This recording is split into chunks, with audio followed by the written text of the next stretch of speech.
Sim, seja bem-vinda. Vejam vocês, eu não falei que Obrigada. ela era linda e maravilhosa.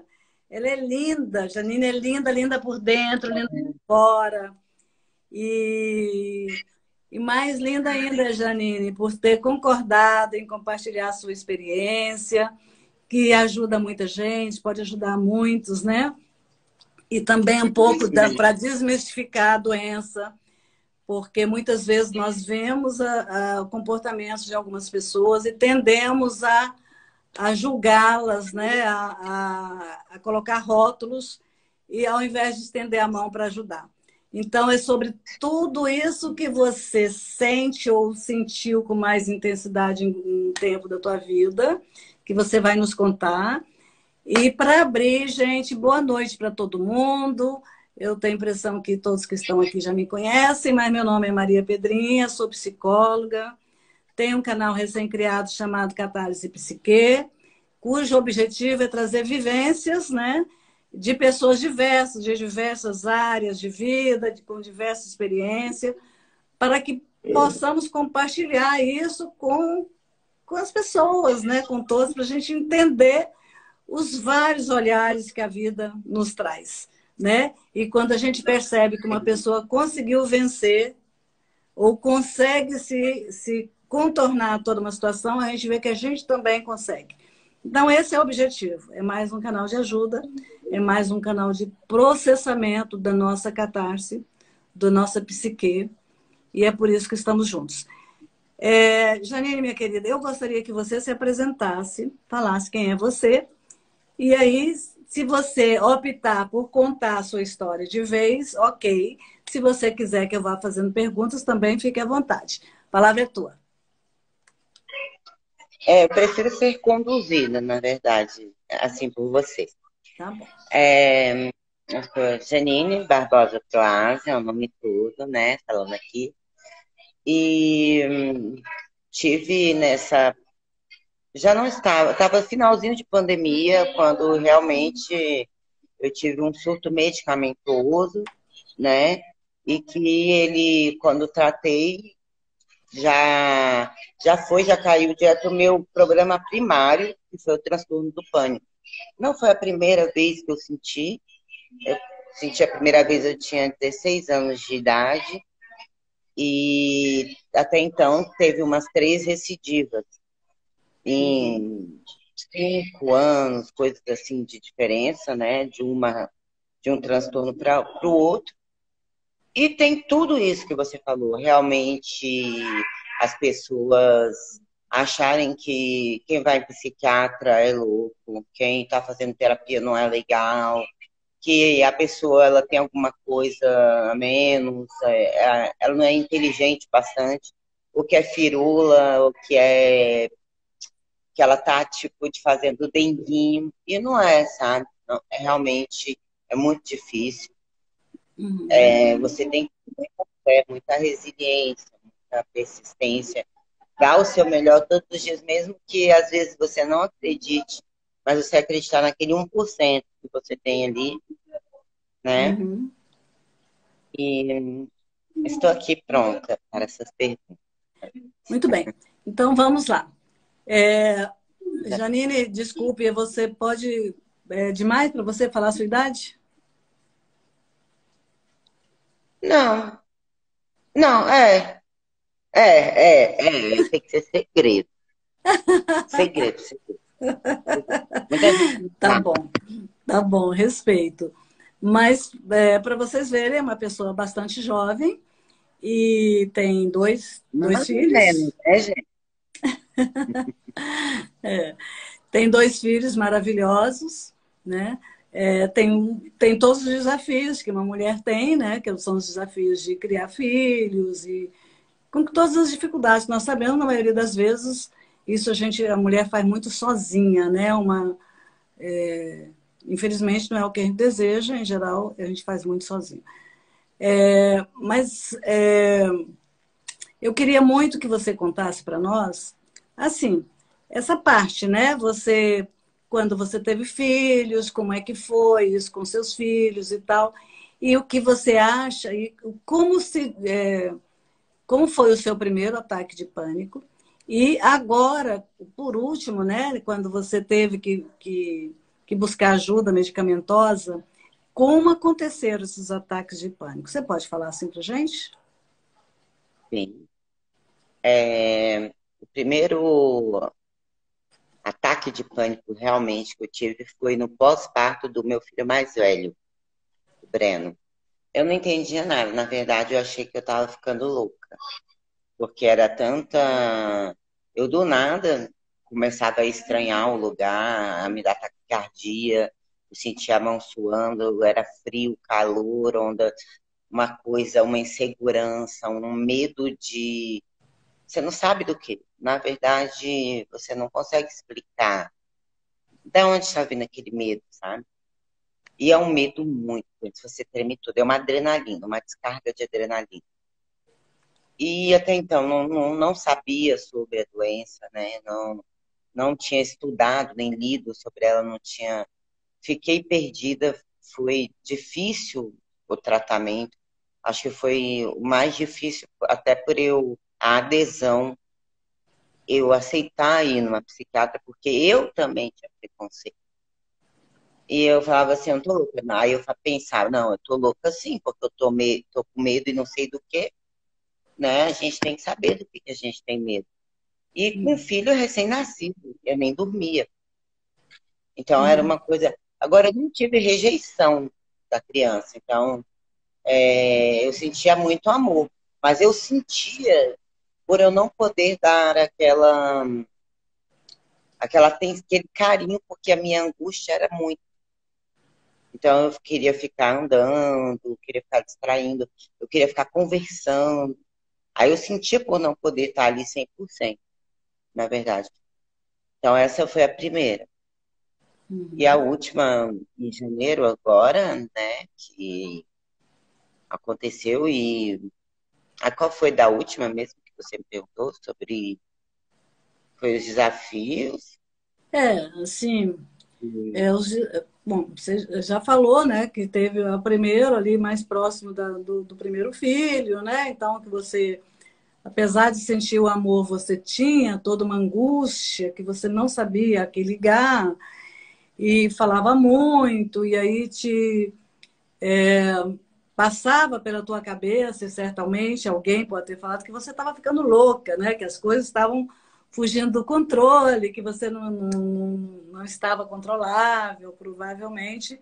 Por aí, eu estou aqui um pouco repetindo o que você falou, tá? Até para contextualizar, tá? Essa foi a sua primeira vez, né?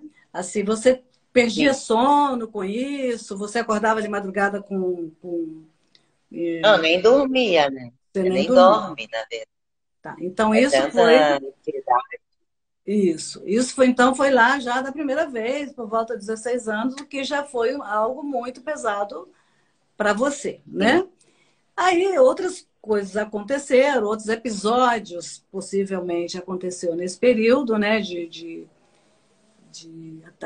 crise do pânico, né? De ataques, essas coisas de querer fugir, não saber para onde, não saber do que, nem sabe. Agora eu quero que você detalhe com mais carinho essa sua última que acabou te levando a procurar um tratamento mais radical, né? E para depois a gente chegar ao ponto que é hoje. Essa é até muito importante, sabe? Porque tem um alerta. Assim, eu já estava sentindo alguns sintomas de ansiedade. E como eu me formei em enfermagem, o meu TCC inteiro eu fiz sobre transtorno do pânico, assistência de enfermagem a pacientes, né, com transtorno do pânico. Então, eu estudei tudo, fiz revisão bibliográfica, foi do início ao fim, que, então eu sabia bem o que estava acontecendo. Os neurotransmissores, a adrenalina ali, a serotonina faltando, e tinha tudo na minha cabeça. Quando começou a voltar, eu comecei a tomar os remédios por conta própria. Porque eu já tinha ido no psiquiatra já umas 3 vezes. Eu falei, não, então eu já vou me medicar. Aí fui para Anápolis com a minha mãe. Nem lembro o que a gente foi. Resolveu alguma coisa. E lá eu caí. Caí e bati a cabeça com bastante força. E com isso, eu comecei a ficar, eu não sei, eu comecei a ficar com medo de, como eu tinha batido com tanta força a cabeça, falei, gente, vai inchar, né? Meu cérebro vai inchar e vai acabar dando uma pressão intracraniana. Eu não sei, eu tenho que parar meu sistema imune, porque eu sentia muita dor, muita dor. E quando eu pensei em dar uma pausa no sistema imune, eu lembrei dos corticoides. Eu sabia que é o quê? Quem faz transplante toma para o próprio corpo não atacar o órgão novo. Então, eu falei, pô, vou procurar um remédio que não deixe reagir tanto, porque a queda foi tão feia, aí eu bati a cabeça com tanta força, que eu fiquei realmente com medo de inchar e ter Uhum. um problema mais sério. Tanto que depois eu fiz tomografia, cefalografia, e comecei a tomar dexametasona e prednisona. Essa outra eu sempre confundo. Junto com os antidepressivos. Geralmente, depois, estudando, eu tive actisia. Isso é um surto medicamentoso. Que ele sempre é feito. As pessoas que usam corticoides com antidepressivos. Então, eu. Mas eu não sabia que eu estava em surto. É um surto meio. Você, assim, você sofre, mas você não tem noção. Eu não sabia muito o direito e o esquerdo. Depois de tanto tempo você não saber, você começa a não entender mais o que está acontecendo, né? Era lados, era então foi uma coisa totalmente diferente. Não era pânico, que eu sentia mais. Eu já estava com uma confusão total, parecendo que meu cérebro tinha dado um tilt, né? E nisso, minha mãe já tinha percebido, meu pai já tinha ido nos médicos. E foi quando no psiquiatra eles falaram, né? Um descobriu o que era, porque todos achavam que eu tinha transtorno bipolar, né? Vários estavam achando que era isso e tentando. E teve um em Anápolis que ele descobriu porque conversando com ele, eu falei assim, minha mãe começou a falar, ela fica normal quando está falando com o médico e em casa, ela não sabe os lados, fica botando objetos para poder marcar que lado ela vai, que lado ela não vai. E eu falei, eu vou fumar. Ó, o exemplo. E fui lá fora. Ou seja, o que eu falei do alerta é a automedicação. Eu tomei Uhum. corticoide sem falar com o médico, né? A automedicação. E fui, fumei e voltei. E ele falou, ficou me olhando e falou, você ficou quieta. Porque eu antes, acho que eu ficava assim na cadeira, Oi? aí cruzava a perna. Eu não conseguia ficar quieta, não conseguia. É mal das pernas inquietas. Você aprende tanta coisa. Eu falei, eu tô mesmo desatualizada, que agora eu tô com mal das pernas inquietas. E ele falou para mim, chega em casa e lê sobre actesia, que realmente era isso. Era um surto por uso concomitante de antidepressivos e corticoides que causavam. E aí veio a verdade. Se eu me internasse, eu sairia rápido do surto e já entraria. Geralmente volta para o problema primário, que seria o pânico, Uhum. ou em casa eu demoraria até um mês para poder me tratar. Eu não tive muita escolha, porque na verdade eu não tinha noção do que estava acontecendo. Você fica meio alheia, sabe? Uhum. E aí minha mãe falou, eu fui com ela, achei que eu ia só tomar remédio para o hospital. E lá fiquei, ela se internou comigo. Eu fiquei 5 dias internada. Mas Uhum. eles me tiraram do surto no primeiro dia.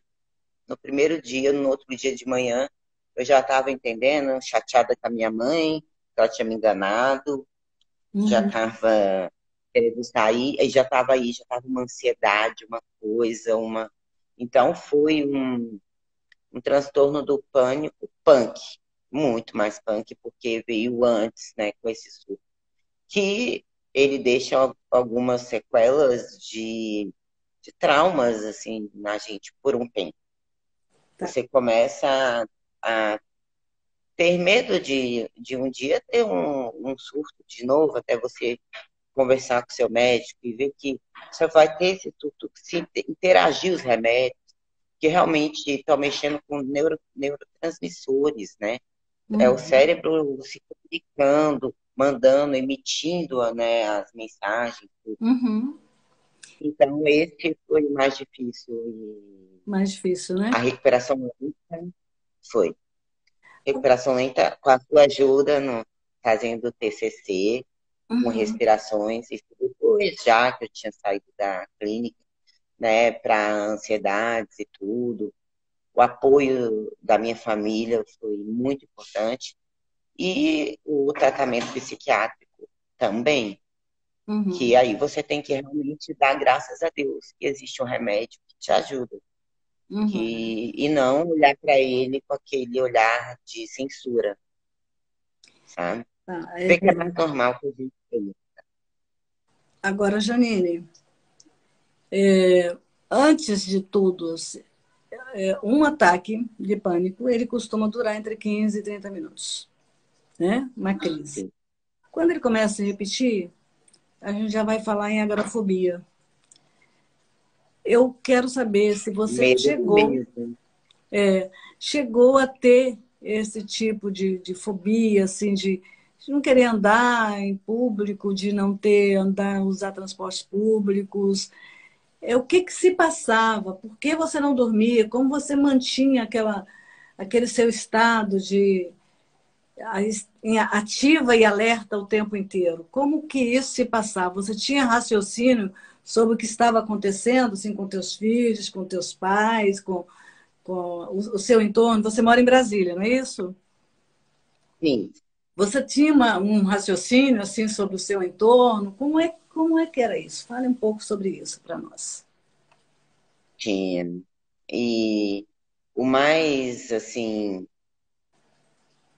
o mais difícil, depois que você sai do sul, porque o meu, né, eu saí no primeiro dia, é você saber, você cair assim, e cair na realidade e você tá sofrendo aquilo, porque um ataque de pânico, ele dura um pico de 10 minutos e depois vai diminuindo, sim, aquela adrenalina Uhum, maior.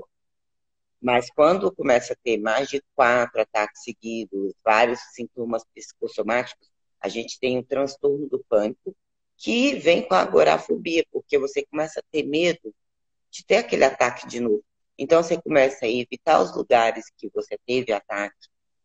uhum. Você não quer ficar sozinha, porque você acha que vai morrer porque o seu coração. Você tem certeza que o seu coração está parando. Ele, ou então vai explodir, ou que você vai desmaiar. Porque as sensações psicossomáticas, elas são muitas e você está sentindo, então é muito estranho. E com real consciência de tudo. Dos seus Uhum. filhos vendo você daquele jeito. Aí você vai se sentindo meio que impotente até, porque é muito difícil. E você tem que saber que você escuta, tem que ter paciência. Tá. Vai passar, Então, né? E a gente é. nós agora já não estamos mais falando do ataque de pânico, né? Dos transtornos do ataque de pânico, mas do seu surto. O que você está falando aí foi de um surto psicótico, que você desenvolveu em função de toda essa. Não só do medicamento que você tomou, mas de toda aquela situação que já estava te envolvendo em função do pânico, é isso? Não, não. Agora mesmo, essa consciência que eu falei, a gente ter a consciência de tudo, mas ter medo de sair sozinho, achar que vai morrer quando tá. Porque quando você está tendo uma crise de pânico, você tem quase certeza que você vai morrer. Porque o coração. Eu tô falando de a Janine pós-surto mesmo. Aquela que eu tinha que lidar com esse transtorno, com pânico, né? A gente chama até transtorno do pânico, que antigamente era síndrome do pânico. Quando Uhum. junta um conjunto, né, de sintomas. Então, você vai com um conjunto de sintomas que a ansiedade está mil, você está elétrica, você você tá tendo consciência de tudo. Aí você tem vergonha das pessoas, porque você começa a saber que você não tá bem. Você não tá mais num surto medicamentoso, no caso que foi o meu. Você tá ali vendo com vergonha, assim. Aí você não sai. Eu não saía. Eu só ficava com a minha família. Com a minha família, em casa, indo em igrejas, na comunhão. Para mim não tinha muito isso de uma religião só, era Deus. Deus, sabe? Para mim era tudo e eu acreditava numa fé muito, uma fé cega, que é a fé de verdade, né? Que Uhum. eu ia conseguir que ia passar. Mas isso realmente fui eu depois transtorno do pânico, tratando já o pânico. Tirando o remédio do surto e colocando o pânico. Porque foi tudo muito devagarzinho. Talvez isso, assim, foi tudo por etapas. Porque eu saí do instituto tomando remédio para surto. Aqui fora, o médico já quis colocar o do pânico. Então, eu fui tirando aos poucos o do surto, das coisas, que era para bipolar, né? Colocando o do pânico. Aí isso vai demorando. Vai um mês, 2 meses, e você quer ficar bem, você quer ficar bem, você quer voltar ao normal, você quer ter sua vida de novo, né? Uhum. E graças a Deus você consegue. Graças a Deus. Janine, consegue, sim, claro que consegue, mas você tem estratégias para isso, né? Tem algumas estratégias que a gente vai desenvolvendo para não se deixar novamente entrar naquelas crises, né? Que estratégias são essas que você utiliza? Primeiro, me conhecer ao ponto de eu saber quando é que eu estou ansiosa demais e começar a fazer exercícios de respiração, meditar coisas para me acalmar. Por saber que o meu sistema nervoso, ele ataca, começa a me atacar tudo. Ataca em estômago, eu começo a ter dor de cabeça, enxaqueca, e depois os exercícios, tudo que a gente aprende fazendo o TCC, que tudo é uma ajuda. Cada conversa, cada apoio, mão que você recebe, né? Conversar é outra estratégia. Você poder falar, conversar com alguém sem vergonha de dizer o que Uhum, você está sentindo, seus medos bobos, né? Que uhum, você não entende, mas sabe que está com medo, e ter alguém que está ali, sabe? E a fé que você vai passar por essa, a fé que você vai conseguir, que você vai. Porque você foi normal já um dia, então você fala, bem, já tem uma chance. uhum, Nascer assim eu não nasci, né? Então, isso, acreditar nisso, acreditar no que eu falo nesse 1% é uhum. muito importante. Tá. Você faz algum tipo de atividade física? De yoga, de Olha, eu tô parada, tá? Eu tô parada. Na verdade, estou fazendo caminhada. Não caminhar? estou nenhum exemplo, sabe? Porque quando a gente faz atividade física, é tudo melhor. Nossa, a sensação quando você acaba de fazer é gostosa, né? A liberação das endorfinas. Para dormir, você dorme melhor. Você pensa melhor pela Uhum. oxigenação, circulação do sangue. Então, mas eu não, eu já fiz uma promessa comigo mesma que esse mês eu tô de volta. Uhum. Mas eu tô só caminhando com a minha mãe mesmo. Uhum. Eu tô, assim, Não é só caminhada, faço exercício físico. não é só caminhada. Caminhada já é um grande exercício, muito bom e não pode deixar de ser feita. Era só para ter uma noção, assim, se você já fazia algum tipo de outra atividade, de tipo yoga, tipo meditação, tipo pilates, tipo exercício de controle de respiração, essas coisas. Isso você ainda não faz. Controle da respiração. Assim, eu aprendi, né, com você, Uhum. exercícios de respiração, mas nada dessas coisas que eu tinha que fazer zen, Sei, porque sei. eu sou, né, ligada com 220, eu não faço yoga nem meditação. Não, meditação eu faço sim. Eu faço essas que a gente coloca no YouTube, né? E nós mesmos fazemos agora aquela que eu vejo pessoal com um profissional. Aí, né? E não sei nem se a meditação é a yoga, eu tô confundindo. Que você faz um acompanhamento, não. Eu faço muito comigo mesmo, Uhum. né? Assim, de buscar a minha verdade, de buscar a minha tranquilidade, a minha paz. Que essa pandemia uma coisa, foi muito você com você mesmo, né? Eu tive que parar de trabalhar, né? Não dava para atender mais na clínica, não dava, parei tudo. Então é a hora que você se depara com você. E eu não sei dizer quais motivos levaram, tirando o corticoide do sul. Mas antes eu já estava sentindo um pânico. Tá.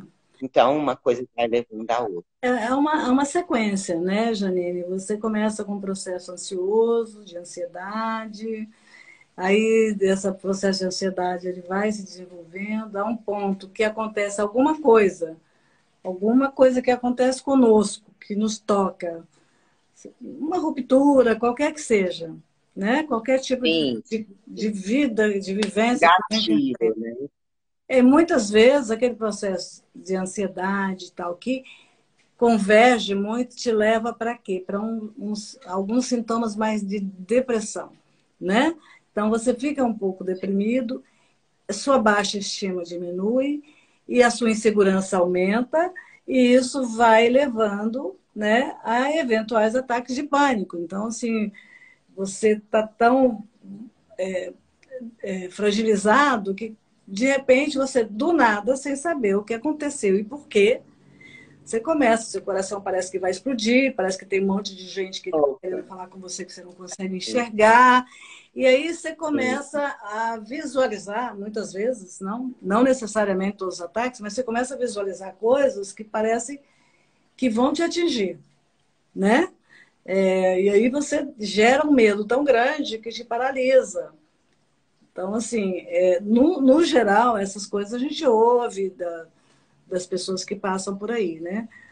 E com você, foi nessa linha? Sim, você vai ficando fragilizada, você vai. Eu vinha de uma relação que já estava bem desgastada, tudo. Eu acho que tudo vai te fragilizando, que chega um momento, tanto que eu caí, não sei nem, caí, bati cabeça para poder tomar corticoide e, né, e realmente tem a interação medicamentosa. Uhum. E como isso mexe, né? É, Como, como mexe com uma vida de uma automedicação, olha, ela é perigosíssima. E eu, por ser enfermeira, eu achava que eu sacava, não tinha, né? Eu não queria era depressão intracraniana por ter batido a cabeça, mas não.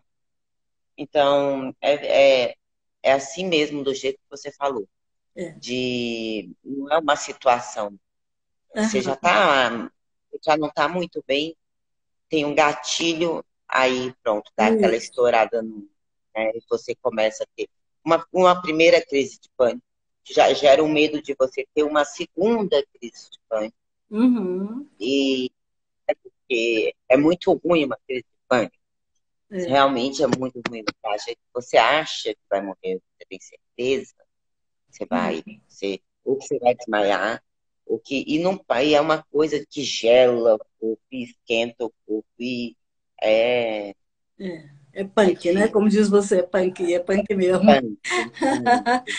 É só para alertar aqui as pessoas que estão conosco, lembrar que a Janine fez um alerta muito importante, que é a questão da automedicação, que a gente já fala tanto e tal. E às vezes a gente se acha tão expert, mesmo isso vale para qualquer área de profissão, né?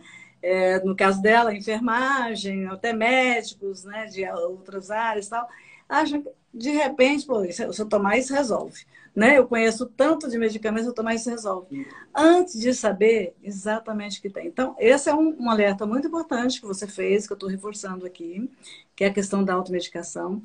E outro alerta que eu faço, assim, muito carinhosamente para as pessoas, é assim, cuidem do seu estado mental. Não que você possa prever tudo, de jeito nenhum. Mas quando você começa a se conhecer, a perceber, né, o que está acontecendo, porque as coisas a gente chega a acreditar que a gente pode tudo, mas as coisas vão avolumando de tal forma, quando você vê essa forma, ela é muito maior do que você. Entendeu? Assim, então, nós vivemos isso muito claramente. Eu sei que alguém está fazendo pergunta aqui, daqui a pouco eu vou olhar. Mas Eu também estava aqui coreano já, doida para ver. já vou falar. Mas, assim, o que eu acho, assim, atenção, nesse período da pandemia, isso aflorou muito mais facilmente. Não que a gente não tivesse problemas antes, porque muitas vezes a gente fecha os olhos para os nossos problemas, né? Se acha perfeitamente capaz de resolvê-los, e de repente acontece uma soma de coisas, como foi o caso da pandemia, né? Que jogou muita gente para dentro de casa, e aí teve que conviver com situações que não convivia antes, né? A convivência diária não é uma convivência muito fácil, seja lá com quem quer que seja, né? Então, por isso que é muito saudável essa coisa do trabalho, você vai trabalhar, você convive com outras pessoas, você volta em casa renovado, e assim vai. Eu acho que considero isso muito saudável. Mas nós estamos vivendo outros tempos, vamos ter que nos adaptar a isso. Mas, assim, uma coisa que chama muita atenção na fala de Janine é isso. É essa preocupação que nós temos que ter conosco mesmo. E aprender a nos conhecer e a desenvolver algumas estratégias para nós mesmos, que nos tire dessa eventual queda. Tá? E são estratégias muitas Sim. vezes simples e que a gente repete sempre, essa estratégia da respiração, de você respirar profundamente, fazer uma, duas vezes, expelir isso e tal, você tentar aliviar a mente e voltar, muitas vezes ajuda bastante. E tem outras tantas, né? Eu vou ver aqui o que estão nos perguntando, Janine, o que estão comentando É, aqui. Bom, Rodolfo pergunta como vocês enxergam a meditação e o possível papel de aliada nesses processos. Estou tentando aplicar cada vez mais. Rodolfo, é fantástico. Você já tinha escrito aqui. Sem contar o fato de que muitas vezes buscamos fuga em coisas que não são tão positivas em nossas vidas. Exatamente. Às vezes é um pedido de socorro que encontramos em meio à turbulência mental. Exatamente. É nessas horas que a gente vê, né, Rodolfo, que a gente, Janine, todos vocês estão aí, você está entrando, vai entrando numa situação, você já está fragilizado por algumas ocorrências, né? Mas você percebe como forte e vai deixando. De repente, o negócio é tão grande, porque. E não que aconteceram muitas coisas, às vezes pequenas coisas, como você disse, um gatilhozinho, uma coisinha de nada é o bastante para te derrubar. E aí, muitas vezes, o que as pessoas fazem? No caso da Janine, foi lá na medicação. Mas no caso dela foi medicação específica, né, para a questão daquela preocupação que ela tinha com eventual problema intracraniano por conta da queda.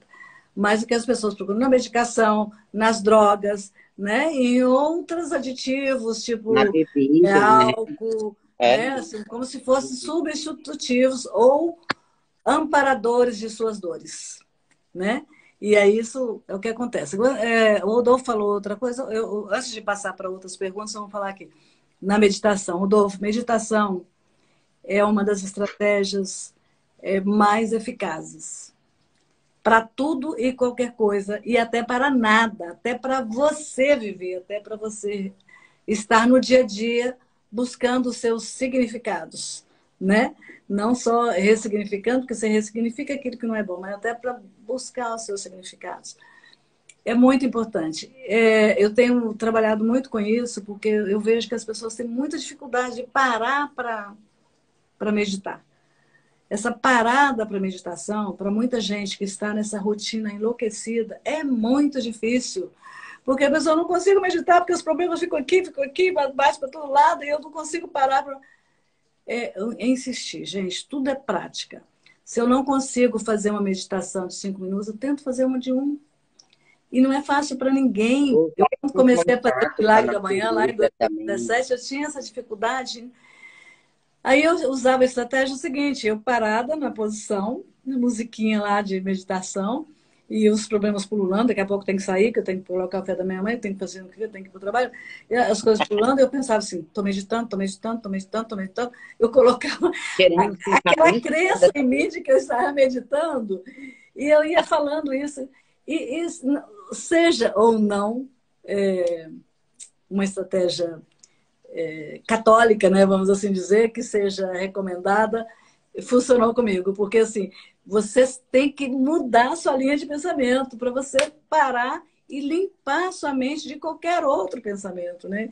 Se concentrar no funcionamento do seu organismo, que é uma coisa tão boa, quão perfeito nós somos, né? Quantas coisas, como as coisas funcionam tão perfeitas assim, e a gente não se dá conta porque a gente está tão atrás de outras coisas, né? E quando a gente começa a olhar para dentro e valorizar o que você tem aqui, que é matéria, que é algo assim perfeito, é um sistema biológico que nos foi dado assim um grande presente, né, do nosso Criador aí. Quando você começa a dar atenção para isso, você começa a valorizar e ver que existem tantas outras coisas que nos circundam e que nos pressionam, que valor nenhum tem, né?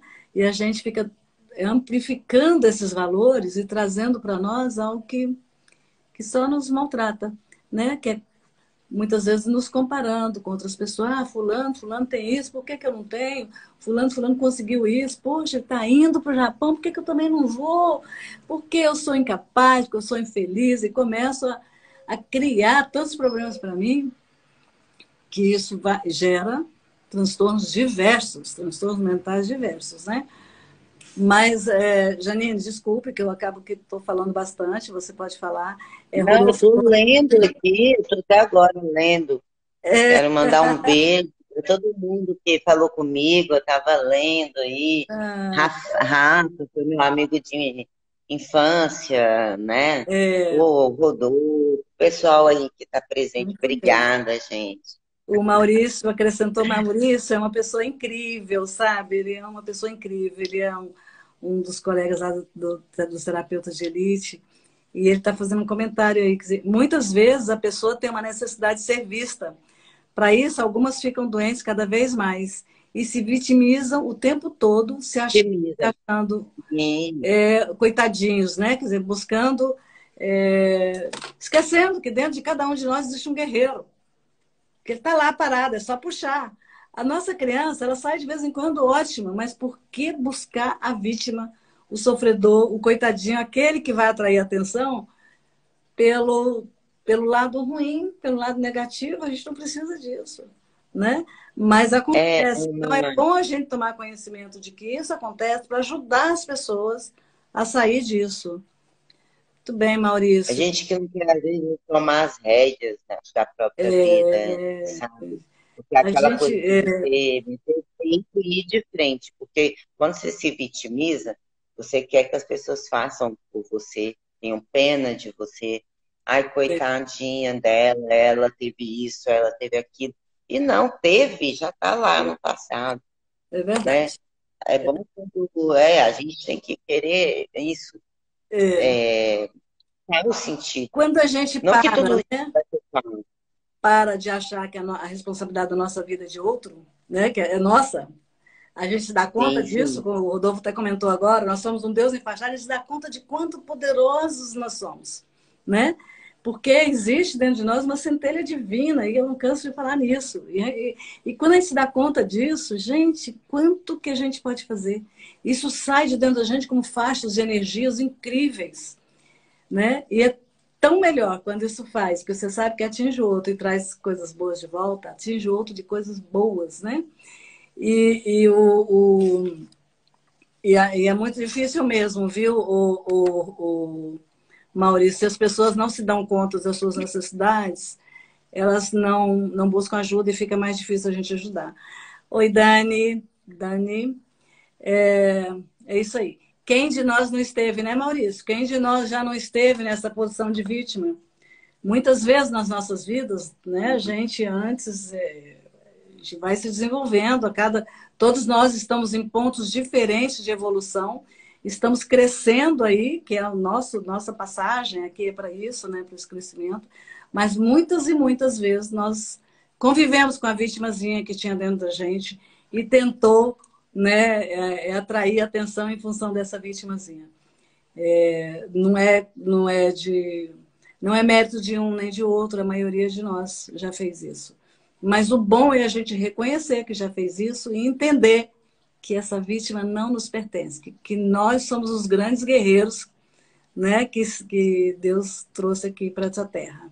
Da nossa Janine, eu estou vida, né? Da falando nossa demais, eu acho que história. agora você pode falar. A Não, pode Iris, falar. a Iris está aqui comentando, gente, a Iris é uma fofura e a mãezinha da nossa Janine. Ela passou por um bom pedaço aí, Linda. mas ela está comentando. A Janine se pegou muito à fé, ela não se entregou. Isso eu nem vou comentar.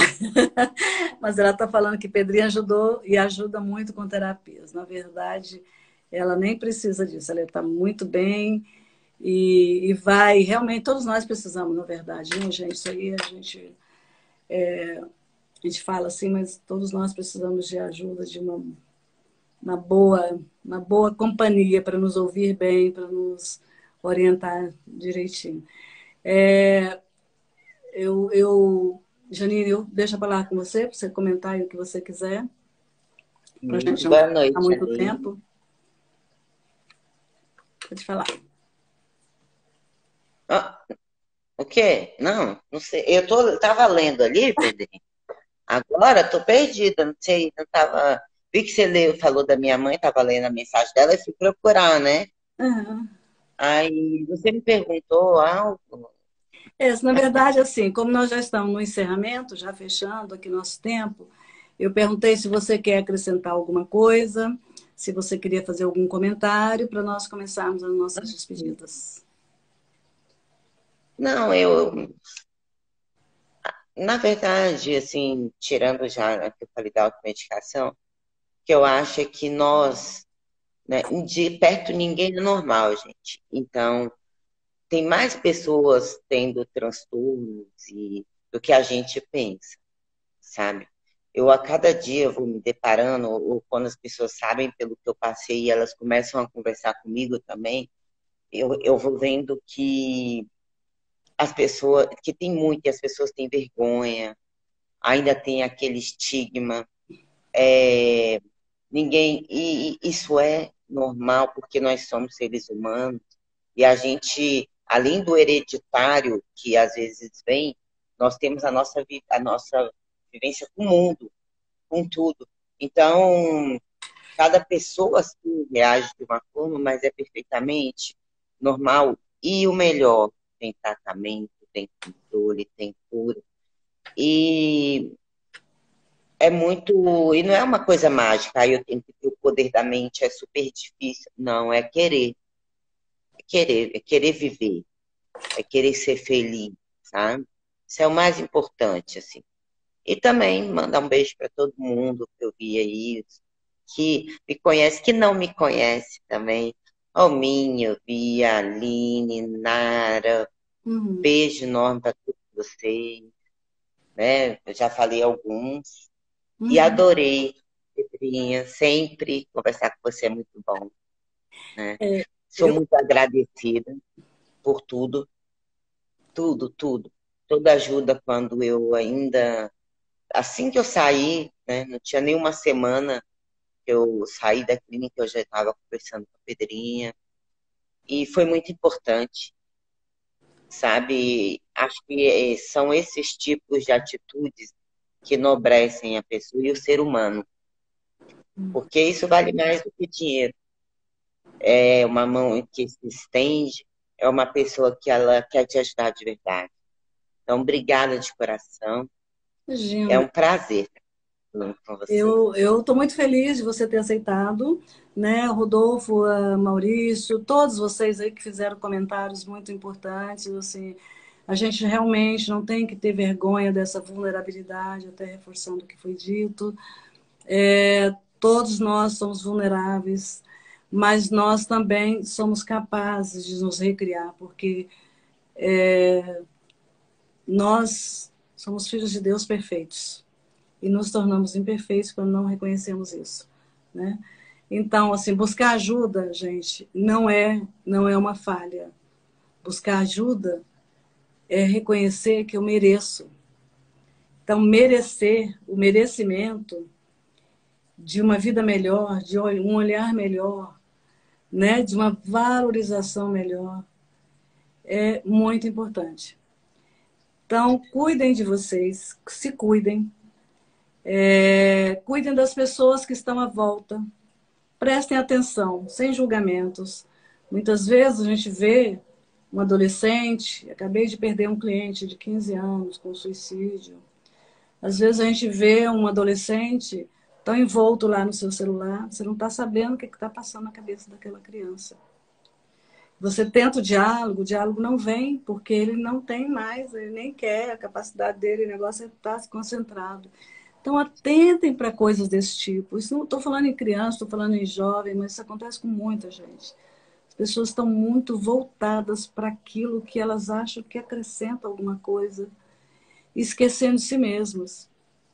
Isso é muito triste, né? Muito triste. E aí, quando a gente percebe, essa pessoa está com transtornos diversos. Hoje, a gama de transtornos, só de ansiedade, nós temos 10 linhas de transtorno de ansiedade. Então, é muito grande. E a grande maioria é tratável, principalmente quanto ainda não se tornou uma questão psiquiátrica, né, de maior dimensão, né, de dimensões muitas vezes ruins, né? Eu estou fazendo estágio aqui numa clínica